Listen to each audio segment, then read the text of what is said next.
Absolute Flash, issue 12, Jeff Lemire writing with Nick Robles on the art. And this ends year one, according to the last page of this, of Absolute Flash, which I don't think means much on just it's the end of the second arc, and we've hit kind of a milestone in the story.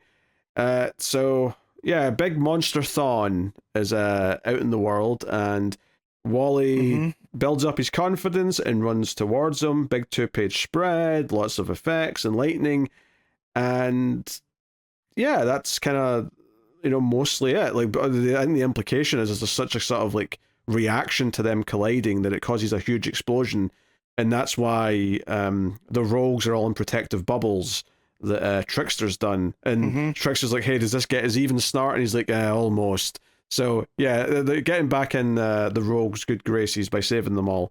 And you've also got Grodd getting after his father.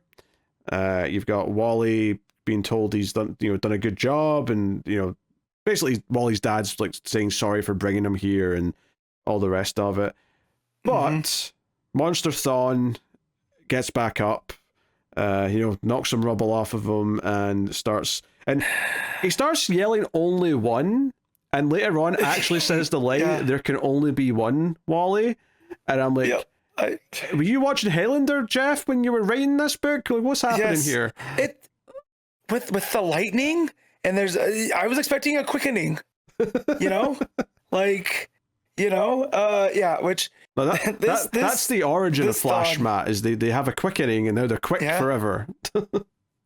Yes, that makes sense. And that's why it's the Speed Force. That's why there can only be one. There's only one vessel. He's just running around like after the big collision and stuff.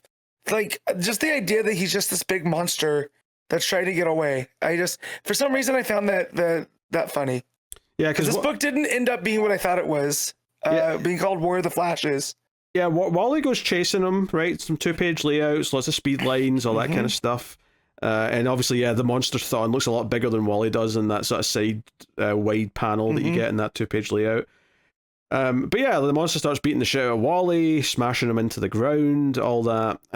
But his father, Wally's father, has basically encouraged the rogues to go and help him. So they kind of work together, and again, Trickster's like, "Hey, okay, we're even now, okay?" Because he's like on one of the boomerangs, and he throws down the portal balls to try and open up a portal. And Wally's dad's like, "I love you, but I need to make sure he can't come back." And he dives at Thawne and pushing him out of the portal along with himself. So he goes into the portal, into the still point. Is that what they called it? The still point. Yeah. And then the portal closes behind him. I love that this ends with the dad pushing the monster into the rift like it's an 80s monster movie. Which I, again, was not expecting with something called War of the Flashes, but there's something interesting that the Monster Thawne says when he says that I saw God, I saw him, he spoke to me in the darkness and said, I'm the Alpha and the Omega. And it's like, okay, so now this is a second reference that we have to Darkseid in the Absolute universe, right? Because we've gotten the one through Absolute Martian Manhunter. Yeah, the White Martian. Right? And the White with the Mighty, and now we have this Monster Thawne talking about seeing God, which I thought that was interesting. That he's the Alpha and the Omega. But all that power in just a regular military man's able to push him through the portal, which again I thought was endlessly funny. I think he was blasted with the cold gun and stuff, so he was maybe weakened slightly. But yeah, I mean, the old man pushes them through. And Wally's like, no, Dad, as the portal closes. And they're like, sorry, we can't open it again. We promised your dad. And he's like, hey, kid, maybe we can, go together. And he's like, no, leave me alone. I'm going to go and, I've had enough of this. I'm going to go find my dad. Gets a little emo and speeds off. But the rogues are, kind of like, well, yeah, that's in the epilogue, actually, to get to that. But the rogues are basically like, hey, we just became free agents. We're just the rogues now. So it seems like they're going to be a freelance group of like a team that goes around doing whatever they do. I'm sure we'll see more of them in future arcs, but that's kind of fun because it feels like they've had a little origin story to get to that point, which is nice. Wally goes back to the halfway house, Dibneys. The Dibneys, So we'll probably see Linda again and some of those other supporting characters that we're setting up for a little bit. So I kind of like that he's going back there because I feel like a good place to kind of like give him his home base, if you will. So I like that. And then the second epilogue is just before you get to it, just Grodd and his dad. And Grodd's dad is like, no, all men bad. We must make all men pay. So Grodd's dad seemingly is a more vengeful ape and wants to kill everyone. Yeah, it seems like what we think of as Gorilla Grodd, right? The one that doesn't trust humans. They're all bad, right? And this was heartbreaking because the way that little Grodd goes to get him, and that he takes over the brain of one of the guys and says, "Bad man, do good," So like, he's not this blank slate. Like through his interactions with Wally and everything, he's learned to trust people, and Dad Grodd is just, it's heartbreaking when he says all men are bad. So I feel like it's setting that up. We're again going on with the dad issues. Yeah, but he's more sympathetic with some of these characters than regular Grodd, because like we have reason to think, oh yeah, I get why he thinks this, because he's been kept in a lab and experimented on for his whole life. Experiment. Yeah. And then too with LEMIRE making this like as the absolute book, taking away the thing that makes the Flash is Wally's alone again, right? He doesn't have the rogues at the end, right? His dad's gone. And there's that page that he goes and he says he ran as far as he could, and that's when all the anxiety and the fear catches back up to him. And the panels get smaller and smaller as you work down the page to where it's just Wally sitting by himself in this like void of white. And, I feel like for the last bunch of issues we've been building with the rogues and his dad, and almost getting to that point where the Flash is only as good as, the people he surrounds himself with. And LEMIRE takes that all away again and really makes Wally by himself and be vulnerable, which I feel like it is a good way to take on the absolute Flash.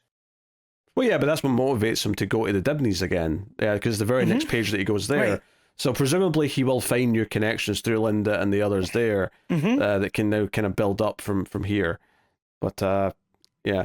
No, I mean, I liked all the stuff that's set up by the end. I did think the actual fight / like chase with Thawne was just okay. Like it read very quick, which is good in a sense, but it also felt like there was a bit anticlimactic in a way as well.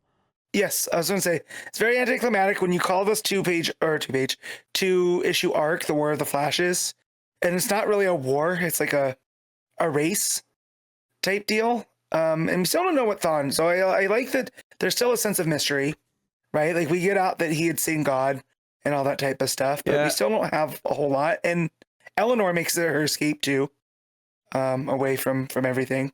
I almost think though that another issue in the middle where like the reverse Flash monster, like maybe it does something bad, like wrecks an entire town or something to make it seem like, oh no, the stakes are big and we have to get rid of him. This is really serious, but it's all kind of theoretical because he never actually gets anywhere. He never does anything outside of the lab really. They're fighting, a bad desert or something. Like there's no one ever is affected by it outside of the characters who are already involved in what's going on. Or if he's racing to the town to do bad things and that's where Wally gets to stop him. He's like, this is my one shot to make a big impact, and that's where we have the big thing. A little bit of something like that would have been nice. Yeah. And it would have also built up to the whole idea of his dad thinking he has to sacrifice himself to like get rid of this monster. I think that would have paid off a bit better if it didn't feel as rushed to get to that point. Yeah, for sure. So, but I like the Rogues being kind of their own group now and not tied to anything. I like going back with the Dibneys. So there's good things to like here, and obviously the tease of maybe Daddy Grodd being more of a villain and the drama that can come from that if young Grodd does, feel conflicted about that. There's a lot of potential there. But I think this issue, though, further solidified why this is the weakest Absolute book, is that there's still good things in it, but it definitely at times feels like it's almost like, I don't always quite say shooting itself in the foot, but just not living up to its own ideas sometimes. Yeah. It's a bit, again, I don't want to say disappointing, but it lacks some of the impact the other ones have by issue 12, right? Yeah. You know, like it still feels like it's searching for a bit of an identity. Like, versus all the other ones know what they are. If I'm comparing this to the other Absolute book this week, Superman, I think that did something where there's a monster. It's not the exact same story, but there's a monster in that issue of Superman, and the establishing of how dangerous the monster is, how scary he is, and then kind of like the creative solution that Superman comes up with to deal with that monster, which further, in that case, solidifies the idea of Superman, is so good. And then this one, it just kind of feels like, you know, he runs up to him, but then it's the dad and the rogues that kind of like take him out of the picture, you know, and it's all just designed to make Wally sad again, because that's been kind of the thing we keep going back to, is Wally's sad. Yeah, it still feels like Wally's the supporting character in his own book sometimes. Yes. Yeah. Yeah, no, I get it. Which is not to say it's all, like, I still think it's fairly enjoyable to read, and it was a quick read. The art flows very well. So it's still pretty pleasant. It's just, you know, it doesn't quite live up to what it could be versus the other Absolute books, I don't think. Yeah, absolutely. It's it still hits the flashpoints, and so like, not flashpoints, you know what I mean. It still hits the things that makes it feel like a fulfilling Flash book, like with Wally and the Rogues and all this other stuff. But it feels like it's just missing a little bit of something. But I'm not quite sure what that is, because I feel like it changes from issue to issue. You know, it's like, again, LEMIRE, I don't feel like has a full grasp on what the book wants to be or what it should be. But yeah, I mean, I'm going to keep reading it, though. I need to know where it goes. I need to know where Wally's going to go, you know, from here. Yeah, I don't want to be too negative on it, because it's still, like I say, it's still a decent, fun time to read. It's just... It's just, you know, it's the one that often feels like more of an appetizer than a full course, which is what all the others do. Yeah. Matt, what are you giving Absolute Flash? I'm going to give this a 7.5. Yeah, I'm just going to flat 7. Nice art. Nice and smooth to read. Like what it sets up.